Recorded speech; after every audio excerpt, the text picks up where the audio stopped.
ಕಾಶೀಪುರ ಗ್ರಾಮದಲ್ಲಿ ಶ್ರೀ ಚೆನ್ನಕೇಶವ ಸ್ವಾಮಿ ದೇವರ ದೊಡ್ಡೆಡಿ ಉತ್ಸವ ಹಮ್ಮಿಕೊಳ್ಳಲಾಗಿತ್ತು. ಚಿತ್ರದುರ್ಗ ಜಿಲ್ಲೆ ಹೊಳಲ್ಕೆರೆ ತಾಲೂಕಿನ ಕಾಶೀಪುರ ಗ್ರಾಮದಲ್ಲಿ ಶನಿವಾರ ಸಂಜೆ 4 ಗಂಟೆಗೆ ಶ್ರಾವಣ ಮಾಸದ ಪ್ರಯುಕ್ತ ಚೆನ್ನಕೇಶವ ಸ್ವಾಮಿ ದೇವರ ದೊಡ್ಡೆಡಿ ಉತ್ಸವ ಹಮ್ಮಿಕೊಂಡಿತ್ತು. ಈ ಹಿನ್ನೆಲೆ ಗ್ರಾಮಕ್ಕೆ ಇಂದು ಸಂಪೂರ್ಣ ದೀಪಾಲಂಕಾರ ಮಾಡಲಾಗಿತ್ತು. ಇನ್ನು ದೇವಸ್ಥಾನವನ್ನು ತಳಿರು ತೋರಣದಿಂದ ಶೃಂಗರಿಸಿದ್ದು, ದೇವರಿಗೆ ವಿಶೇಷ ಪೂಜೆ ಪುನಸ್ಕಾರ ನೆರವೇರಿಸಿದ್ದು, ಬಣ್ಣ ಬಣ್ಣದ ಹೂಗಳಿಂದ ಅಲಂಕರಿಸಲಾಗಿತ್ತು. ಇನ್ನು ದೇವಸ್ಥಾನದ ಆವರಣದಲ್ಲಿ ದೊಡ್ಡೆಡಿ ಉತ್ಸವ ಹಮ್ಮಿಕೊಂಡಿದ್ದು, ಶ್ರೀ ಚೆನ್ನಕೇಶವ ಸ್ವಾಮಿ ಕಮಿಟಿಯವರು ಮತ್ತು ಗ್ರಾಮದ ಮುಖಂಡರ ಸಮ್ಮುಖದಲ್ಲಿ ದೇವರಿಗೆ ವಿಶೇಷ ಪೂಜೆ ಪುನಸ್ಕಾರ ಸಲ್ಲಿಸಿದ್ದು, ದೇವರಿಗೆ ಪಂಚಾಮೃತ ಅಭಿಷೇಕ, ಹೋಮ ಹವನ ಸಲ್ಲಿಸಿದ್ದು, ಸಂಪ್ರದಾಯದಂತೆ ಪೂಜೆ ಸಲ್ಲಿಸಿದ್ದು, ಮಹಾಮಂಗಳಾರತಿ ನೆರವೇರಿಸಲಾಯಿತು.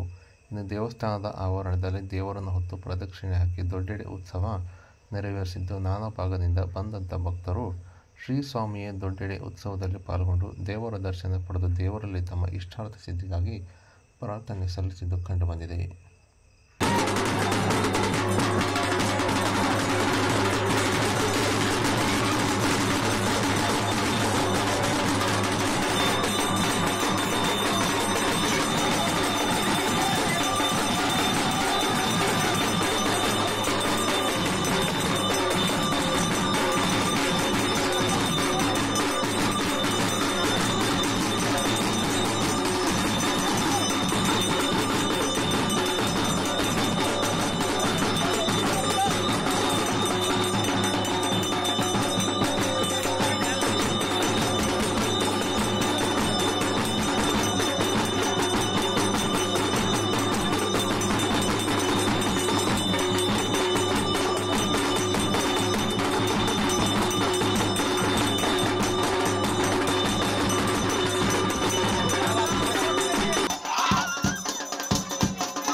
ಆಮೇಲೆ ನಾ ಸ್ಲೋ ಮೋಷನ್